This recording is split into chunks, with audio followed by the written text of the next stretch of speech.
سلام البنات، مرحبا بكم في قناه سمنه تيفي. اليوم غادي نقدم لكم الوصفه ديال تحليه ولا اروع بمناسبه شهر رمضان الكريم اللي كنحتاجوا فيها 4 المعالق ديال السكر سنيده، ساشيه ديال الكاكاو، ساشيه ديال السكر الفاني، 2 معالق كبار ديال الطحين اللي كناخذوه بهذا العبار بهذه الملعقه، و4 حبات ديال الشكلاط اسود والشكلاط الابيض.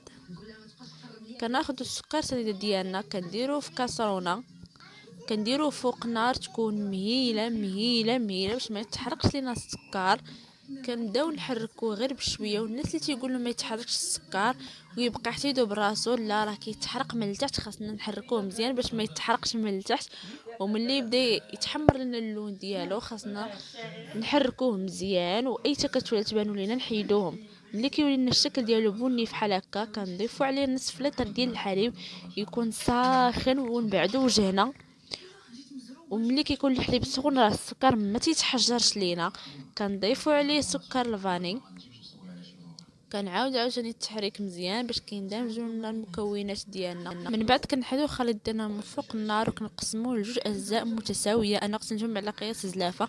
كناخذوا جزء منه كنديروه في كاسرونه ديالنا، كنضيفوا ليه ملعقه ديال الدقيق، وكنعاودو نحركو المكونات ديالنا مزيان وبسرعه باش ما يتكتش لينا الطحين. وكنديروا الساشيه ديال الكاكاو ديالنا حتى هي كنديروها، وكنحركوا المكونات مزيان فوق نار متوسطه. والعمليه خصها تكون سريعه باش الخليط ديالنا ما يتكتلش يبقاو فيه دوك الحبوبات ديال الدقيق. بالاستمرار مع عمليه التحريك كنضيفوا دوك القطع ديال الشوكولاط حتى كنقربوا نحيدو الخليط ديالنا. ملي كنشوفوه عقاد حيت الطحين كيخليه يعقاد، وكنحركو مزيان على نار هادئه باش ما يتحرقش لينا الشكلاط.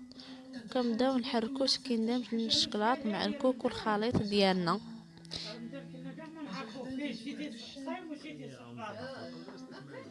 ومن بعد كنبداو نسكبوه في الكؤوس اللي غادي نقدموهم فيها، وكناخذوا ملعقه صغيره وكنهزو بها على هذا الخليط على هذا الشكل. هذا الشكل درتو انا باش نزين به، ولكن كل بنت والذوق ديالها والشكل اللي غادي تبغي دير. انا هذا الشكل اللي عجبني. وكندوزو للطبقه الثانيه اللي كنستعملوا فيها نصف خليط ديالنا اللي خلينا، وكنزيدو عليهم 2 معالق ديال الطحين بالتدريج باش ما يتكتش لينا الطحين وما نضيفوش دفعه واحده. وكنستمروا في التحريك واضافه الدقيق شويه بشويه. من بعد ما كيتنسجم لينا الخليط كنضيف الشوكولا الابيض، وكنجبدو دوك الكيسان ديالنا من الثلاجه تيكونوا شدوا راسهم شويه، وكنزيدو عليهم الخليط ديالنا لجميع الكؤوس. انايا هاد الكميه اللي درت ليا 4 ديال الكؤوس. نضيفو الخليط ديالنا في الكؤوس. اما بالنسبه للتزيين كل واحد والذوق ديالها. انا اكتفيت بالشوكولاط الابيض والشوكولاط الاسود وكنديرهم في الثلاجه حتى كيبردوا.